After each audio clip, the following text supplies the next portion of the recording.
Good day.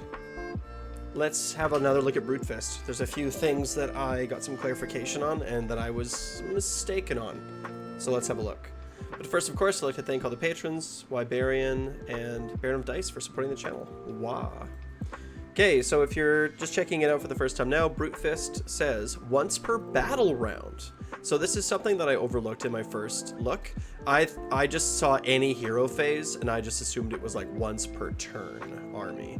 But this is only once per battle round army. So you don't get to use a second Mighty Destroyers every time you use Mighty Destroyers. You get to use it every other time that you use Mighty Destroyers.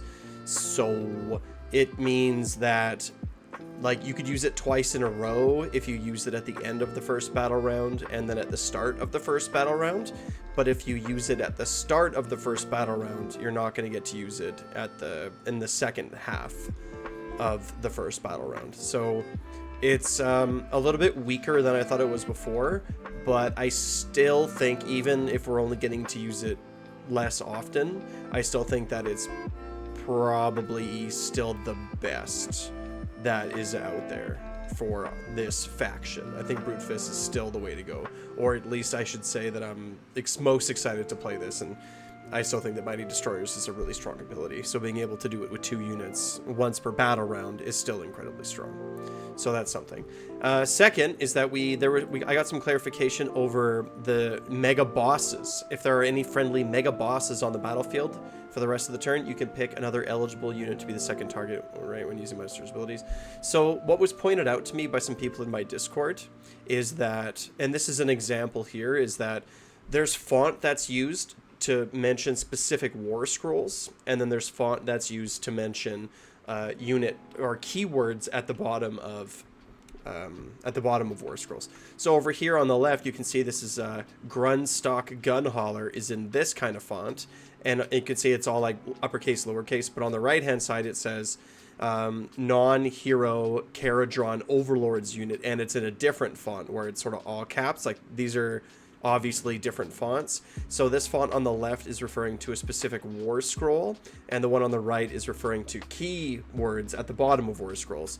So if we go back and we check out the mega bosses, even though it should probably just say any friendly mega boss units or whatever, like I still think it's a little bit confusing. Like I think it could be a little bit clearer.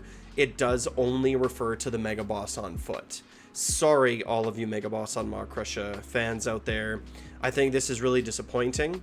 I thought for sure that this was going to be a way that Maw-Krushas were going to get back onto the table, and but no, I'm like 99.9, like I'm as sure can be that this is just referring to just the foot Megaboss, that specific war scroll, because you can see the font. You can even see over on the right hand side, right? This font over here is referring to the Iron Jaws keyword on the bottom of war scrolls. It's like, you know, and this font over here is referring specifically to a war scroll, even though there is no war scroll called Mega Bosses. It's referring to specifically the Mega Boss.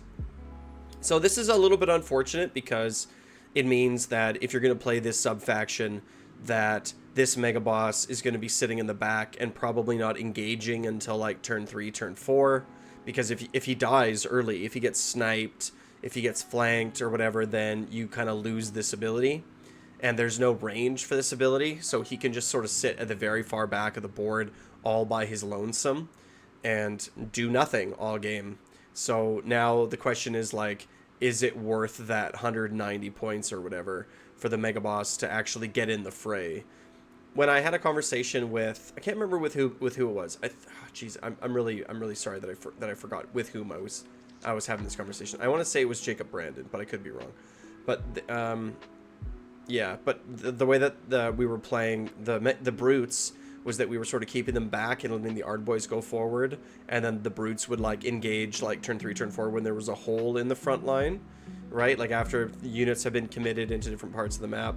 So that would be a way that you could play this, right? So it's like the Mega Boss isn't actually going to go in and fight until turn 3, turn 4, and he's going to sort of stay behind Ard boys and even again behind brutes as a way of keeping him safe. So that's one style, but just keep in mind that if you do lose your Mega Boss, then you do you still get, on a 3-up, you still get to do it, but like you don't want to be losing your Megaboss early in the game. So I don't know, like it kind of, I still think that the Megaboss could probably still come down in points. I still think that he's probably too expensive for what he is and what he does right now at 190. So that would be nice if he could come down in points a little bit further. I think that would make all the difference. So a little bit of clarification there on Brutefist. So quite a, like, not gonna lie, weaker than my original read, right? Because it has to be the one Megaboss, and it's only once per battle round. So, but still awesome and still worth doing, but a little bit disappointed on this. So let me know what you think in the comments below. Join the Discord, join the conversation, like, subscribe. Wow.